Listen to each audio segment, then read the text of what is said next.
Paano nga ba mag-check ng resistor gamit itong ating analog multi-tester? So, sa pag-check ng resistor, dito tayo sa times 1, times 10, times 100, 1K at 100K ohms. Ayan, nasa ohms po. So, lagyan lang natin, dito tayo mag-check sa times 10. Ayan. Ito naman sa kanyang display, yung panel. Ito yung ating resistance. Ayan. Meron tayong 2K, yan, hanggang 2K, 1K, 500, 200, 150, 30, 20, 10, 5, 2, 1 at 0 ohms. Yan. So, kapag sinort natin, yan. Yan. So, ngayon, i-calibrate muna natin. So, nasa times 10 tayo, i-calibrate natin. Dapat ay sasakto yan dito sa 0. Ayan, dito sa 0. Short lang natin. Ayan, oops. Ayan, naka-0 na. Ayan, naka-0 na. Ayan. So, kapag sinort natin is 0 ohms. Yung ating reading. So, saktong-sakto. Ngayon ay mag-check tayo ng resistor. So, hanap tayo ng resistor.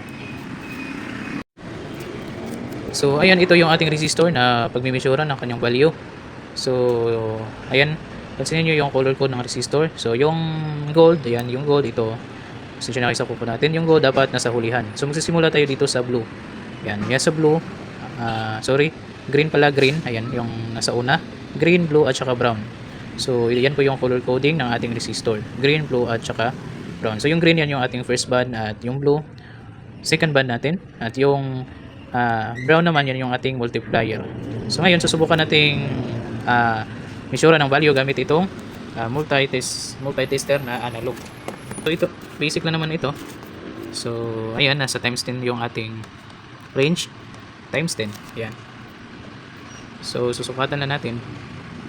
Ayan. So, pansinin nyo lang yung pin. So, nasa 50 plus. Ayan, no? So, bilangin lang natin. Nasa 50. Ayan. Ayan.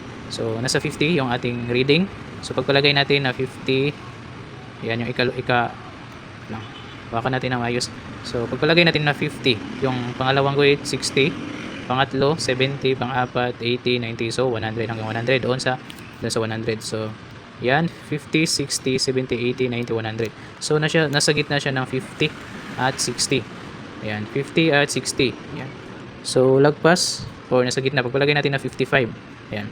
So, pagpalagay natin na 55 yung reading ng ating resistor. Ngayon, yung 55 na reading natin dito, i-multiply ngayon natin dito sa times 10. So, 55 times 10. So, ang magiging resulta ay 550. So, yung value ng nakuha natin dito sa resistor ay 550 ohms. Ayan, 550 ohms. Ayan. Pero sa actual na color code nito, nasa 560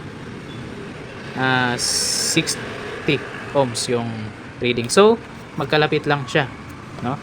So, ngayon ay check natin dito sa ating digital kung same ba sila ng reading. Ayan. Lights on natin. Tapos, resistance, yan. Yan. So, check natin. Ay, ito isang probe pala. Yan. Check natin yung reading. Yan. So, meron tayong 565 ohms na na-reading dyan sa ating digital multimeter. Ulit. Ayan, 565. So, hindi sila magkalayo ng reading nitong ating digital analog. Ito yung analog natin. So, hindi sila magkalayo na reading. So, yun lang yung paggamit ng analog multi-tester natin. Yung na-reading natin dito, i-multiply natin kung anong range na nilagay natin. Kung dito tayo sa times 100, ayan. So, susubukan natin sa times 100. Ayan. Susubukan natin sa times 100. Ayan. So, yung probe natin nasa almost 5, no? So, pagpalagay natin na 4.